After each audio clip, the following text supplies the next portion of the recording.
Assalamualaikum warahmatullahi wabarakatuh. Kali ini penulis ingin bahas soal mesin dyno ya. Pagi karena apa ya? Penulis eh, sempat lihat hasil yang menyenangkan ya. Cuma pindah ganti injektor hasilnya bisa beda jauh. Ganti eh, kampas, ganti eh, modif kampas kopling bisa tenaga beda jauh. Terus terutama sih karena lihat videonya Kobayogas yang menunjukkan perbedaan performa yang sangat jauh antara PCX 105 PCX 160 dan NMAX.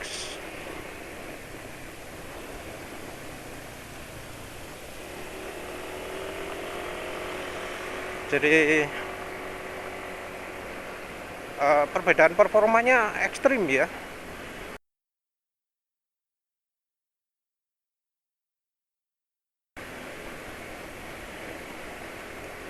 Bisa sampai beda banyak ya. Top speed itu beda 10, menang PCX. Tenaga itu beda berapa itu? Besar juga kok kayaknya.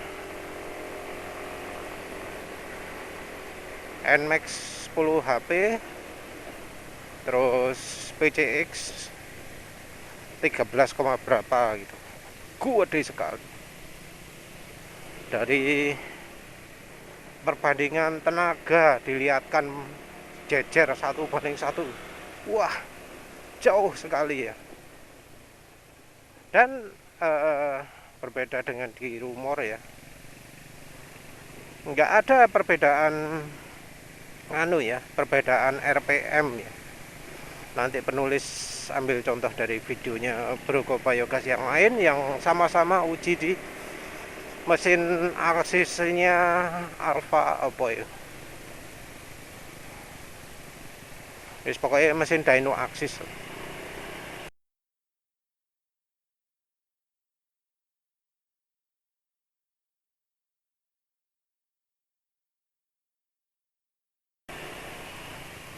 Bukan di TDA tadi. Alfa Jaya Motor kalau nggak salah.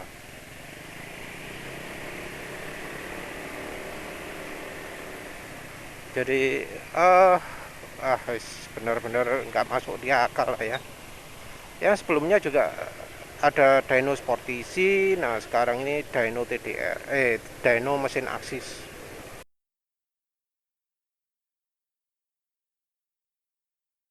Entah mengapa ya, dyno Sportisi itu apa ya? Dyno Jet ya, kalau yang Sportisi itu maupun yang dari aksis itu kok nggak ada yang bisa mencerminkan hasil dyno yang sesuai dengan kenyataan.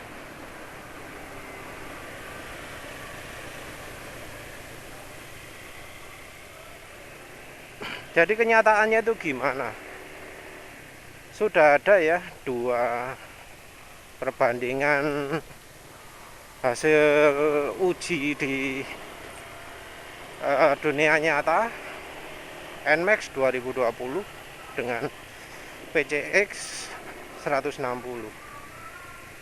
Penulis nggak ributkan soal apa besarnya tenaga itu enggak, tapi akurasinya lah, akurasi dengan di dunia nyata. Karepe lah tenaga itu ditulis sepiro angkane, nggak akurat no problem. Yang penting itu relevan nggak dengan situasi di jalan.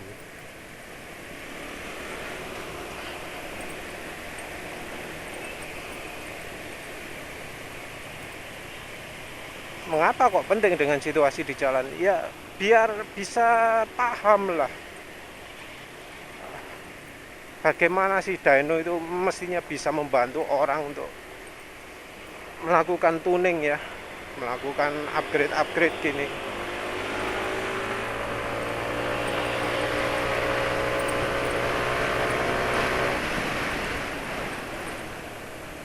Karena ya percuma kalau misalnya mesin dynonya nggak akurat.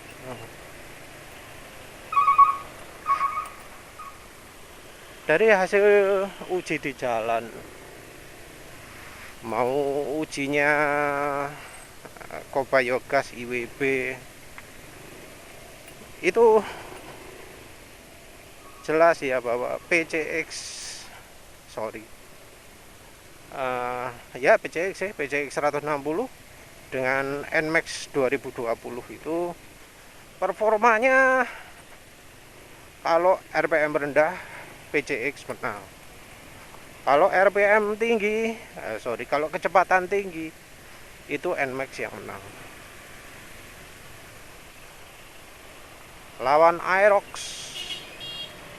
PCX kalah, bahkan mulai dari awal. Ya NMAX pun lawan Aerox kalah.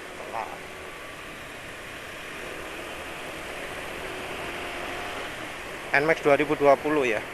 Soalnya kalau NMAX yang versi penulis ini kok penulis masih belum pernah ngerasakan kesalip sama Aerox ya. Apalagi sekarang bensinnya pakai Pertamax ya. Jangan coba-coba nyalip. Nah, isi bensin dulu tadi ya. Sebenarnya sih ada barengan air, enak tadi. Oh, airnya nggak kencang, ya wis.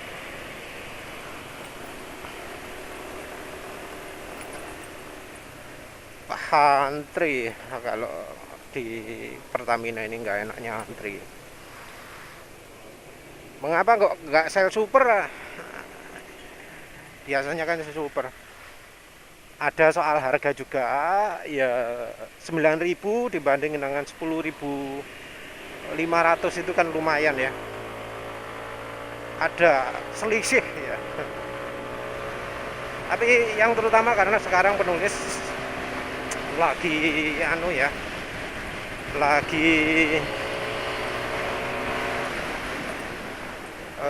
pakai sado. Nah, rencananya penulis kalau pakai sado ini nggak akan pakai bensin yang punya daya pembersih bagus. Jadi bensin daya pembersih bagus itu yang penulis tahu, yang pertama adalah BP, yang kedua adalah Shell Super pun sudah cukup pembersihnya. Yang pembersihnya paling parah ya Pertamax, apalagi Pertalite.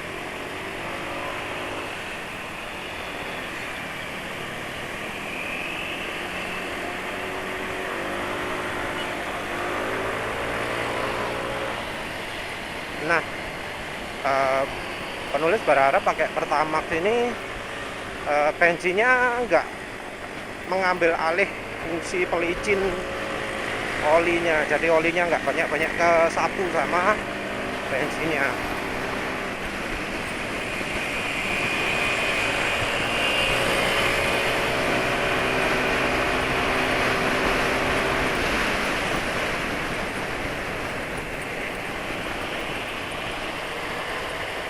Ini airnya lambat kan ya, soalnya jalan sini itu jalan nggak enak kalau untuk dipakai kencang. Kalau suspensi standar nggak enak, kalau lompat-lompat ngeri. Penulis nyantai karena ya suspensi sudah ganti, engine mounting sudah diganjel.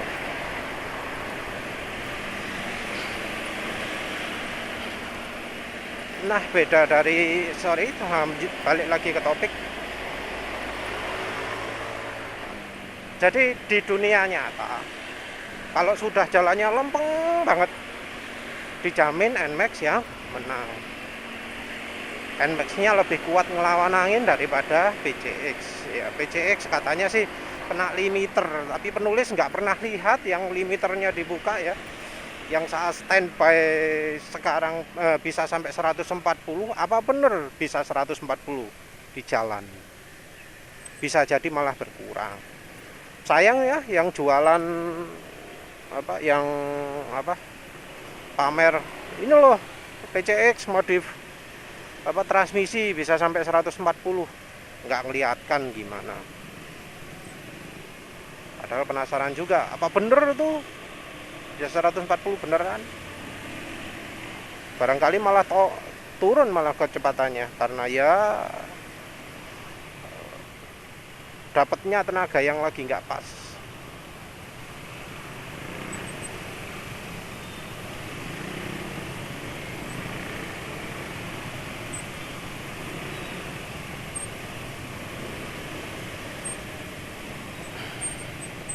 Ya standby-nya aja lah ya, PCX 160 itu berapa, di saat standar tengah bisa sampai 124 km per jam. Jadi jelas bukan masalah transmisi. Jadi kalau beneran apa, tenaganya kuat ya mestinya bisa 124. Lalu dibuat standar tengah bisa 124. Tapi kan nyatanya 117. Ada juga yang udah nyoba 116. Yaitu realita top speednya PCX 160. Sebenarnya nggak jelek sih itu. Ini loh 113. No problem lah, udah lebih dari cukup.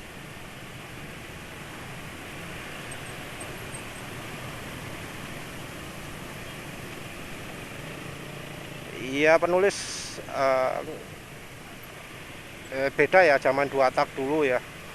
Crystal Tune 110 itu bisa sampai 135 di speedo. Wah, itu banter itu. Tapi ya nggak perlu kan. 110 pun sudah cukup kan. Nah, NMAX terbukti bisa lebih kencang, bisa sampai 124.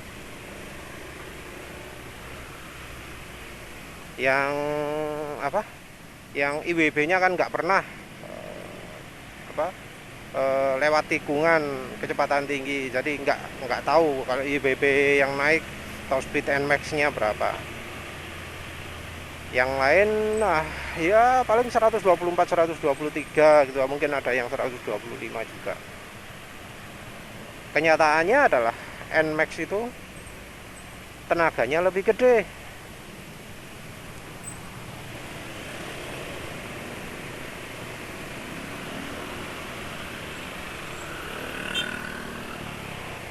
Jadi untuk paling enggak tenaga puncak lah lebih gede. Minim itu ya. Walau mungkin awal-awal tenaganya kalah di apa, di RPM rendah, di kecepatan sekitar sebelumnya 60 km per jam, itu NMAX kalah telak jelas. Yang NMAX 2020 loh ya, itu jelas kalah telak. Tapi kan sesudahnya menang ya. Jadi harusnya kalau lihat hasil dyno itu persilangan gitu loh. NMAX akhirnya menang, itu harusnya kelihatan di dyno. Tapi apa yang terjadi? Penulisnya sebelumnya sudah menunjukkan grafik tenaganya Sportisi. Perkiraannya apa, hasil perbandingannya lah. Kan nggak kelihatan itu. Nggak kelihatan kan keunggulan NMAX itu di mana? Nggak ada. Nah yang di Axis ini hasilnya lebih parah lagi. Hasilnya lebih parah lagi.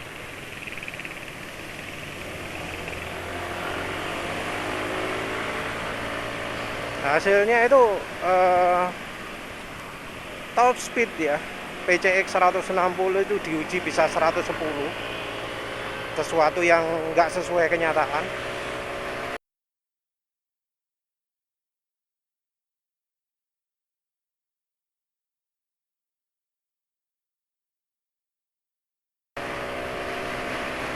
Padahal mesin dynonya di apa, di aku bisa membuat bisa menunjukkan hasil dyno yang realistis ya, sesuai dengan kenyataan. Top speed antara dunia nyata dan di mesin dyno bisa sama. Nah, tapi ternyata untuk PCX 160 nggak bisa menunjukkan hasil yang sama. Ngakunya boncengan, tapi coba wis boncengan apa ya tetap segitu. Dan ternyata untuk NMAX juga makin parah ya.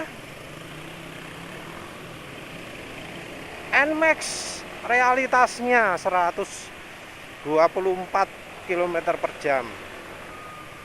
Anggap aja GPS-nya 119 atau berapa lah. Nanti kalau ada data GPS-nya berapa penulis cari infonya ya. Anggap aja NMAX itu top speed-nya 119 gitu atau 118 bisnis. Dan mesin dyno itu menunjukkan top speed real life-nya, top speed yang sesuai GPS. Kalau lihat PCX 117 terus di dunia di dunia nyata 117, di mesin dyno dapat 110. Mestinya kalau NMAX yang di dunia nyata dapat 124, paling enggak dapat 115 gitu ya. Harusnya kan segitu. Tapi itu kok dapat 110.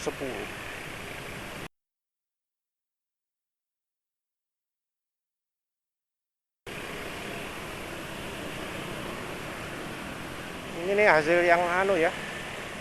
Hasil yang sangat-sangat beda sekali dengan kenyataan. Kita lihat dari kenyataannya top speednya aja beda. Nah, yang NMAX ini makin parah lagi bedanya. Jadi dari PCX 160-nya bedanya sudah cukup banyak, beda 7 km per jam. Nah, yang NMAX ini jadi kebalikan. Harusnya di dunia nyata lebih kencang daripada PCX 160. Tapi di mesin dyno bisa jauh lebih lambat daripada PCX 160. Nah, ini kita membuat bertanya-tanya. Nah, ini kalau dibuat dyno relevan enggak? Hasilnya bisa enggak? Beneran sesuai enggak? Jangan-jangan di mesin dyno tok modif itu bisa menghasilkan performa hebat, tapi ketika di kenyataan enggak. Kan yang ditakutkan itu toh.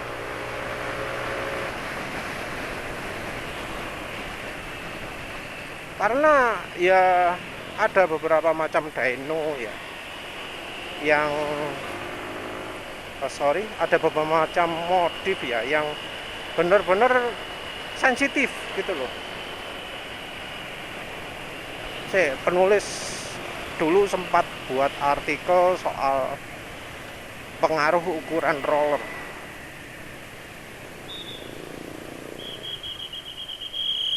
Sayangnya nggak dilakukan dua-duanya ya, di dyno dengan di dunia nyata.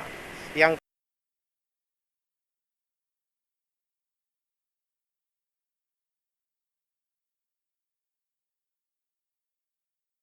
dyno tok, yang dunia nyata tok.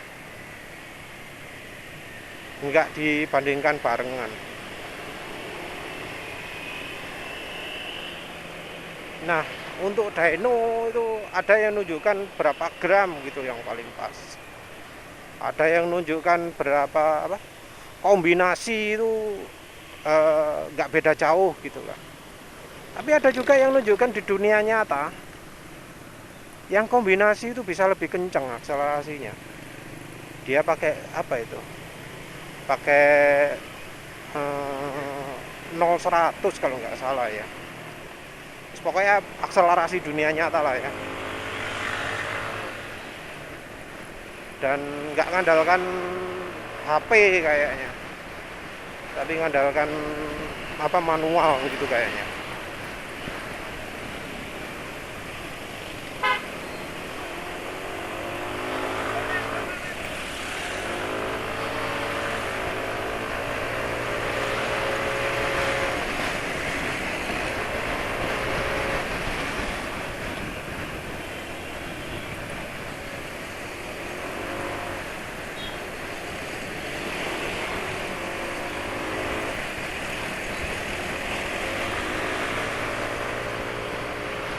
ini jadi bikin apa ya, ragu-ragu lagi lah. Kayak yang hasilnya apa, ganti injektor bisa pengaruh banyak gitu ya. Menurut gue setelah injektornya diganti pakai KL15 sangat mempengaruhi banget. Horsepower-nya jadi 1935. Kemarin sekitar 17.8, bener kan apa kata gue? Ini kalau bukan di mesin Dynojet, ini udah nyampe 21 atau 22, gue yakin banget. Ini bikin pertanyaan-tanya lah, sebelumnya modifnya gimana loh? Kok nggak maksimal?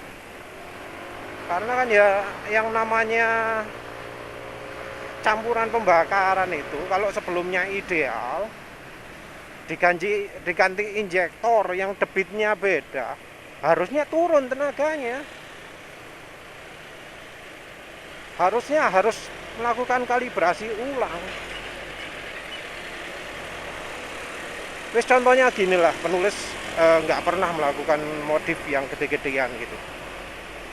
Cuma setelan udaranya di itulah, di motor. Dulu waktu masih pakai bebek, penulis setel campuran rasio apa namanya, setelan udaranya itu biar pas. Jadi penulis buat pas, jadi kalau misalnya di gaspol itu berebet, hampir berebet. Kalau dibuat gas ngerunut itu mantep gitu. Jadi tinggal diputer. Beda putaran 1/8 itu aja sangat pengaruh, kerasa banget. Kelebihan 1/8 pengaruh, kurang apa, dikurangi 1/8 juga pengaruh. Pas itu deh.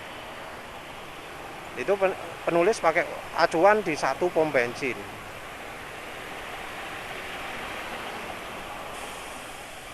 Nah, ketika pindah pom bensin, kan bensinnya berubah ya, sama-sama premium loh ya. Sama-sama premium itu beda pom bensin beda. Kalau yang sering nyetel sendiri pasti tahu lah, beda pom bensin itu beda. Apalagi satunya pom bensin teduh, satunya pom bensin terik ya, panas-panas itu. Sama-sama loh ya, beli pagi-pagi loh ya, tetap beda.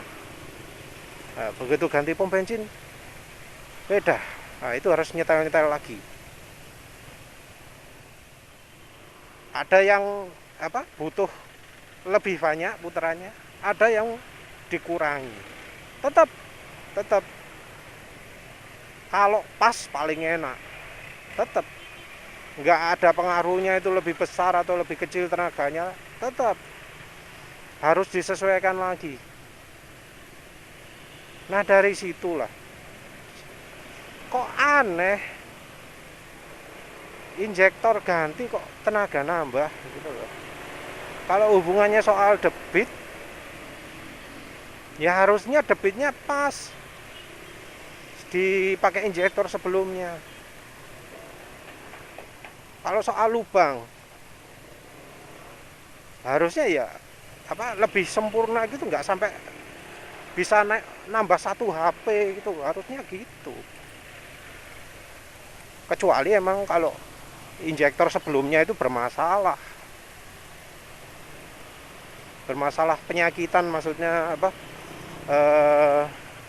semprotannya itu jelek karena ya nggak pernah di carbon clean, baru kalau itu ada efeknya itu.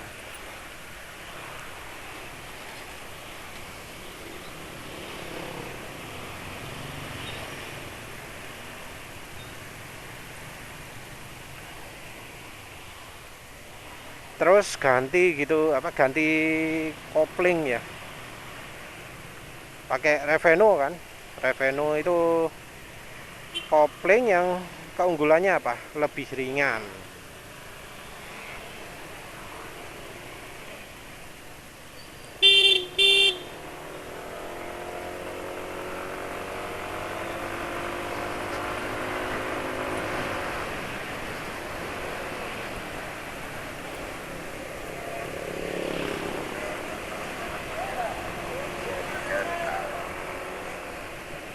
Ya lebih ringan ini mungkin emang sih bisa nambah akselerasi.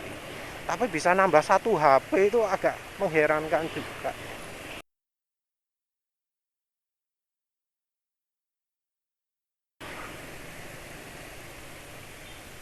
Apa emang separah itu eh, sistem transmisi sebelumnya?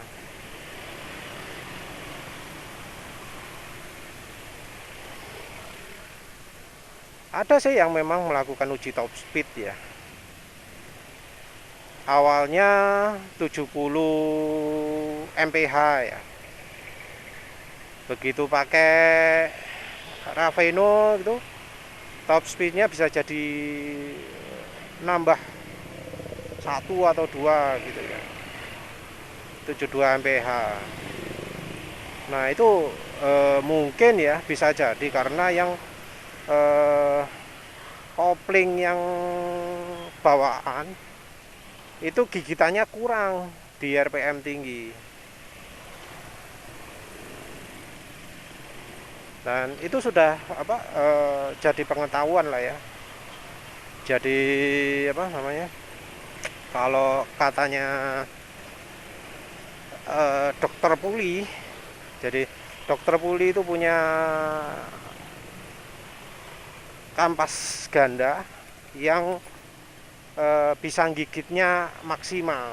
Jadi nggak cuma gigit awalnya tok yang kuat, gigit di RPM tinggi juga kuat.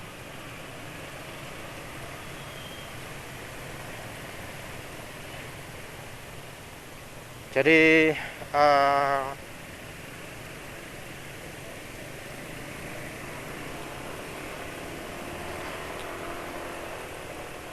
jadi kalau pakai kampasnya kampasnya dokter Puli itu gigitannya nggak cuma di satu tempat tok, tapi dibuat merata. Ada mekanisme double locking gitulah ya. Ada yang mekar begini terus sama ada tekanan lagi. Jadi benar-benar ngunci eh, ke ke bagian rumahnya itu. Jadi dari kampas ke rumah kampasnya itu gigitnya bisa lebih kuat. Mungkin kalau yang begitu itu kelemahannya adalah disengage-nya, lepasnya itu lebih sulit. Tapi ya keuntungannya nggak akan ada ripple, nggak akan ada gemeretuk gitu ya, kayak yang ditunjukkan di videonya Kobayagas, yang demo dyno Nmax punya punya Yamaha, dyno Nmax yang disebar sebagai motor uji coba.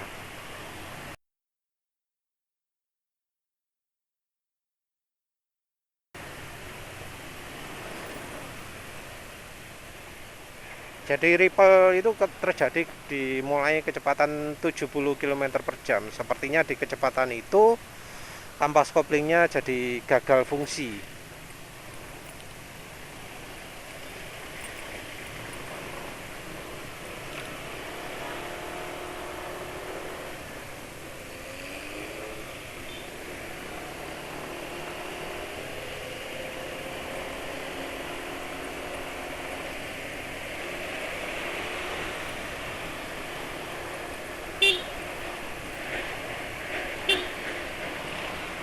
Ini orang mau kemana ini? Mau ke kiri apa ke kanan nih?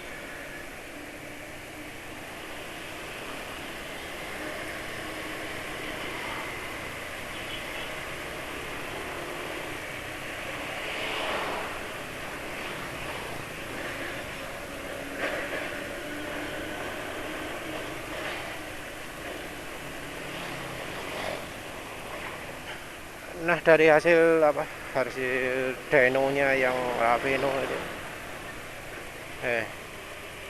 Reveno ya.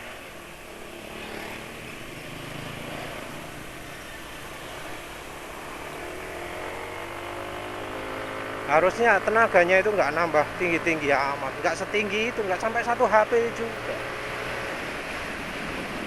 Memang kalau istilahnya lebih ringan gitu bisa mengurangi apa? Bisa membuat akselerasi lebih baik. Tapi kan setengah kilo loh ya.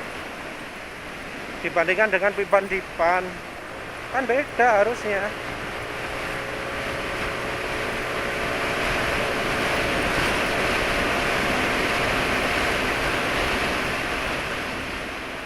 Nah itu bisa jadi malah jadi indikator bahwa yang modifikasi CVT sebelumnya itu nggak maksimal.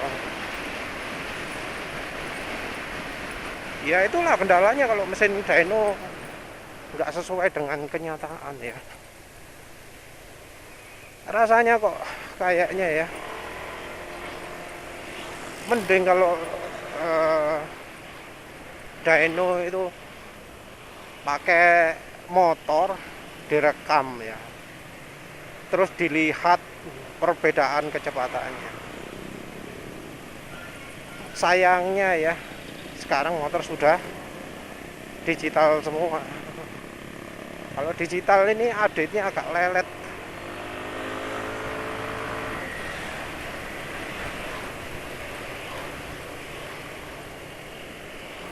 Ya mungkin apa bisa dipakai membandingkan kecepatan kalau pas motornya beda ya, tapi kalau motor sama agak sulit.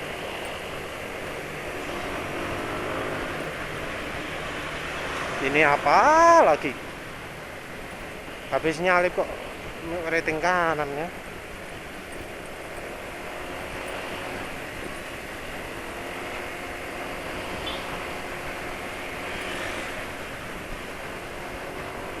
Wis jadi kacau semua lah wis. Ya wis intinya kadang ini kita nggak bisa pakai acuan mesin dyno, nggak bisa dipercaya mesin dyno itu. Apalagi kalau mesin dynonya nggak bisa menunjukkan perbedaan antara dunia nyata dan saat di mesin dyno. Kayaknya ya kalau modif-modif gitu mending siapkan kamera, siapkan laptop atau komputer.